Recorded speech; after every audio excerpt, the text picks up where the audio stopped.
আন্তৰ্জাতিক নাৰী দিৱস আমাৰ NGOৰ পৰা 3 মিনিট মৌন প্ৰাৰ্থনাৰে আৰম্ভ কৰিলোঁ।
আমাৰ সহযোগীসকল আৰু মৰমৰ ছাত্ৰ ছাত্ৰী কণ মইনামণিসকল, আজি বিশ্ব নাৰী দিৱস। আমি ইয়াত উপস্থিত কণ মইনা কেইটামান আৰু এজন আমাৰ ৱাৰিছৰ ফালৰ পৰা আমাক যোগাসনৰ প্ৰশিক্ষণ দিবলৈ অহা হেতুজনৰ বাদে আমি সকলোৱে সমবেত মহিলা, আমি আজি আমাৰ কথা পাতিম, আমাৰ বিভিন্ন সমস্যা আৰু সেই সম্পৰ্কে আমি কেনেকৈ সজাগ হ'ম সেই সম্পৰ্কে ক'ম। আমি আমাক কেনেকৈ পৰিশোধন কৰিব পাৰোঁ, আমি কেনেকৈ নিজক বিশ্লেষণ কৰিব পাৰোঁ আৰু তাৰ যোগেদি আমি সৰু ঠাইৰ পৰা গৈ আমাৰ সমাজখনলৈ কেনেকৈ কিছু বাৰ্তা দিব পাৰোঁ, তাৰ কাৰণে আমি সকলো সমবেত হৈছোঁ। জয়তে আমি যাতে আমাৰ সকলোৰে মনটো নিজৰ ঠাইলৈ আনি কেন্দ্ৰীভূত কৰিব পাৰোঁ। আমি বিভিন্ন ঠাইৰ পৰা আহিছোঁ, বিভিন্ন পৰিৱেশৰ পৰা ওলাই আহি ইয়াত একেলগে সমবেত হৈছোঁ।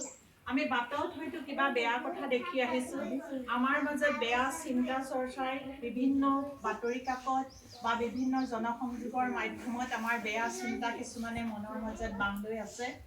আমি বেয়াবোৰ বাদ দি কেনেকৈ আমি ধনাত্মক বা ইতিবাচক দিশেৰে আগবাঢ়িব পাৰোঁ, তাৰ কাৰণে মই প্ৰথমতে এটা সৰু মেডিটেশ্যনেৰে আজি মোৰ কৰ্মসূচী বা ক'বলগীয়াখিনি আৰম্ভ কৰিবলৈ লৈছোঁ। কেন্দ্ৰীভূতকৰণ মেডিটেশ্যন, অৰ্থাৎ মনটোক আমি কেনেকৈ নিজৰ মাজত কেন্দ্ৰীভূত কৰিব পাৰোঁ। এই মেডিটেশ্যনটো কৰিবলৈ আমি কোনেও বেলেগ বেলেগ ঠাইত বহিব নালাগে, নিজৰ চকীখনতে ৰাজহাড় পোন কৰি আপোনালোক বহিব। মই যেনেকৈ কৈ যাম তেনেকৈ কৰিলেই হ'ব। আমি সকলোৱে জানো যে আমাৰ দেহত 7টা চক্ৰ আছে। এই 7টা চক্ৰ আমাৰ প্ৰত্যেক মানৱ জাতিৰ দেহত আছে। প্ৰত্যেক চক্ৰৰে একোটা নাম আৰু একোটা ৰং আছে। সেই নামটো সকলোৱে আমি নাজানিব পাৰোঁ, কিন্তু আমি কৈ দিলে কথাটো বুজি পাব যে এইটো চক্ৰৰ নাম সেইটো। সেই অনুসৰি মই কৈ যাম আৰু সেই অনুসৰিয়ে মই ইয়াত সমবেত সকলোকে কণ মইনামণিসকলে অকণমান মনে মনে থাকিলে হ'ব। ভাল চিন্তাৰ বাটলৈ আগবাঢ়ি যাবৰ কাৰণে আগবঢ়াব খুজিছোঁ। আমি সকলোকে সহযোগ কৰিবলৈ কৈছোঁ। সকলোৱে নিজে নিজে একোখন চকীত বহি ৰাজহাড় পোন কৰি বহক। আমি তাক সুখাসনত বহা বুলি কওঁ। সুখাসন মানে এনেকুৱা নহয়, লেপেটা কাঢ়ি বহি আমাৰ গুৰুজনাই জানিব, গতিকে লেপেটা কাঢ়ি বহি আঁঠুৰ ওপৰত হাত দুখন থ'ব লাগে, কিন্তু সেইটো আমি কোৱা নাই। আপোনালোকে যি যি স্থানত আছে সেই অনুসৰিয়ে ৰাজহাড় পোন কৰি নিজৰ আসনত বহিব আৰু চকু মুদিব। আৰু মই যেনেকৈ কল্পনা কৰিব, মেডিটেশ্যনটো সম্পূৰ্ণৰূপে নিজৰ কল্পনা, নিজৰ মনটো কেন্দ্ৰীভূত কৰাৰ এটা বিধি। সেই বিধি অনুসৰি আমি নিজেই নিজক নিয়ন্ত্ৰণ কৰিব পাৰিম। আৰু মই ভাবিছোঁ এনেকৈ যদি আমি নিজকে নিয়ন্ত্ৰণ কৰিবলৈ যাওঁ, তেতিয়াহ'লে আমাৰ বহু সমস্যা, নিজৰ মাজত থকা বহু সমস্যা আমি নিজেই সমাধান কৰিব পাৰিম।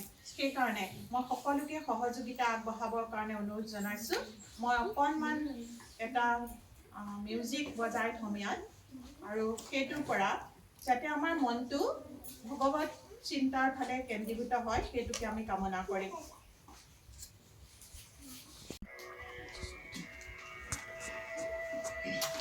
বহিব আপুনি চকীখনত পোন হৈ বহিলে হ'ল। আৰু এওঁলোকে যেনেকে আছে তেনেকে ঠাণ্ডাকে নিজে নিজে আসনত বহি থাকিলে হ'ব। বাকীখিনিয়ে ৰাজহাড় পোন কৰি নিজৰ নিজৰ চকীত বহিব।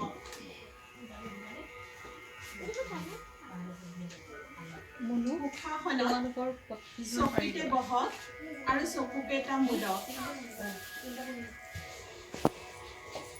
3বাৰ দীঘলকৈ উশাহ লওক, দীঘলকৈ এৰি দিয়ক। দীঘলকৈ উশাহ লওক, দীঘলকৈ এৰি দিয়ক। দীঘলকৈ উশাহ লওক, দীঘলকৈ এৰি দিয়ক। আপোনালোকে চকু মুদি ল'ব। দুয়োখন হাত আপোনালোকৰ আঁঠুৰ ওপৰত ওপৰমুৱাকৈ ৰাখক। আঙুলিৰ মাজত ফাক নাৰাখিব। প্ৰথমতে কল্পনা কৰক আপোনালোক এক শুভ্ৰজ্যোতিৰ ভিতৰত সোমাই আছে। আপোনালোকৰ চাৰিওফালে এটা বগা ৰশ্মিৰে আপোনালোকক সকলোকে সুৰক্ষা প্ৰদান কৰিছে। এতিয়া বিশ্বব্ৰহ্মাণ্ডৰ সৃষ্টিকৰ্তা পৰম ব্ৰহ্মৰ প্ৰতি কৃতজ্ঞতা প্ৰকাশ কৰক, প্ৰণিপাত জনাওক।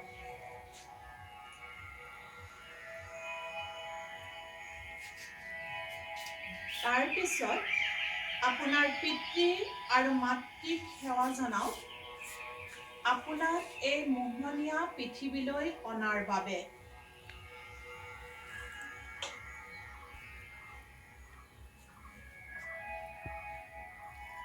ইয়াৰ পিছতে আপোনাৰ শিক্ষাগুৰুসকলক, গুৰুস্থানীয়সকলক সেৱা জনাওক, আপোনাৰ জ্ঞান চক্ষু মুকলি কৰি দিয়াৰ বাবে।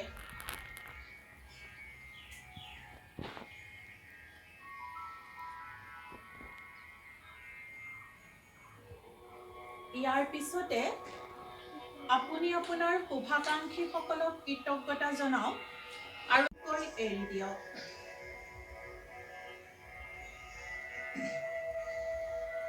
শৰীৰটো যিমান পাৰি ঢিলা কৰক আৰু নিজৰ উশাহ নিশাহত ধ্যান দিয়ক।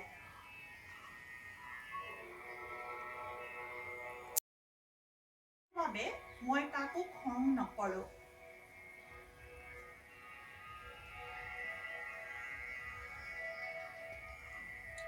আজিৰ দিনটোৰ বাবে মই কোনো কথাতে অত্যাধিক উদ্বিগ্ন নহওঁ।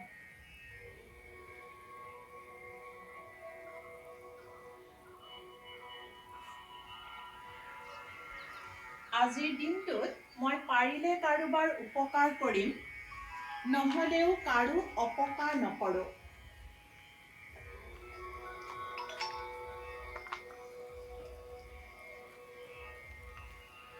মই মোক ভাল পাওঁ।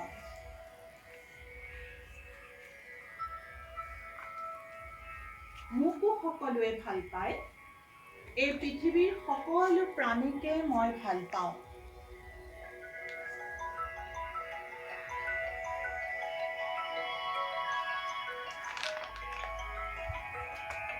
এতিয়া 3বাৰ দীঘলকৈ উশাহ লওক, দীঘলকৈ এৰি দিয়ক। ৰাজহাড় পোন কৰি ৰাখিব।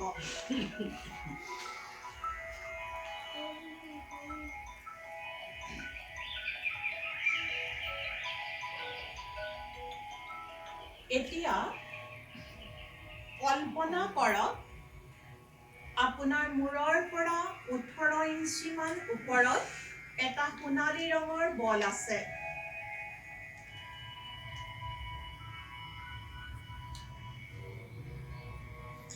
আৰু এই বল আপোনাৰ সহস্ৰ চক্ৰ অৰ্থাৎ মূৰৰ ওপৰলৈ আহি আছে বুলি কল্পনা কৰক।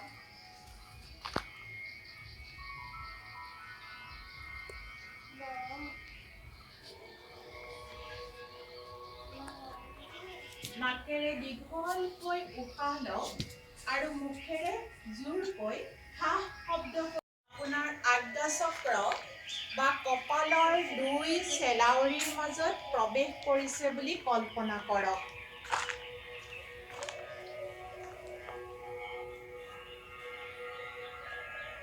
ভাবক, আজ্ঞাচক্ৰৰ ডাঠ নীলা ৰঙৰ মাজত এই সোণালী ৰং মিলিত হৈ ওম শক্তিৰ সৃষ্টি হৈছে আৰু সমগ্ৰ আজ্ঞাচক্ৰত বিয়পি পৰিছে।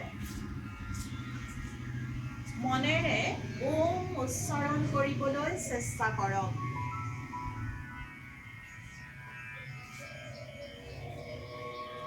উশাহটো ভিতৰলৈ টানি ওম উচ্চাৰণ কৰিবলৈ চেষ্টা কৰক।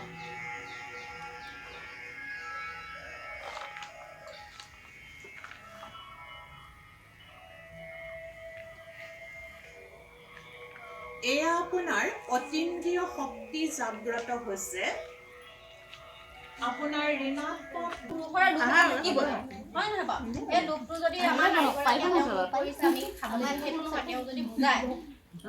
তেতিয়া পুৰুষটো বুজি পাবই, হয় নহয়? তেওঁ নিজে আঁতৰি যাব।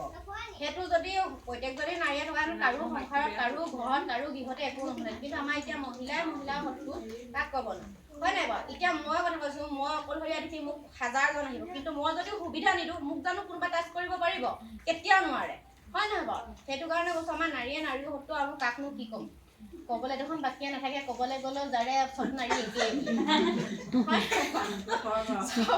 চব নাৰী একে বুলি জানিয়ে পেলাই এজনীৰ কাৰণে গোটেই সমাজখনে বেয়া হৈ যায় সেইটো একদম ক'বই নোৱাৰে কাকো একো ক'বই নোৱাৰে আপুনি কাৰোবাক ক'বলৈ যাবচোন এই তহঁতৰ নাৰী জাতিটোৱে এনেকুৱা ক'বলৈ কাৰণ নাৰীয়ে নাৰী কিন্তু হেৰি ক'বলৈ গ'লে পুৰুষে পুৰুষৰ শত্ৰু হ'ব নোৱাৰে আমাৰ নাৰী এইটো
আৰু কিছু ভিডিঅ' কৰা নহ'ল যি মানে অলপমান ভিডিঅ' কৰি ৰখা আছিল তাকে আপোনালোকলৈ আগবঢ়ালোঁ ইমানখিনি পাৰি মানে মোৰ কেমেৰাত বন্দী হৈ আছিলে ভিডিঅ' সহকাৰে আৰু শেষত ফটো কেইখনমান গুঠি দিলোঁ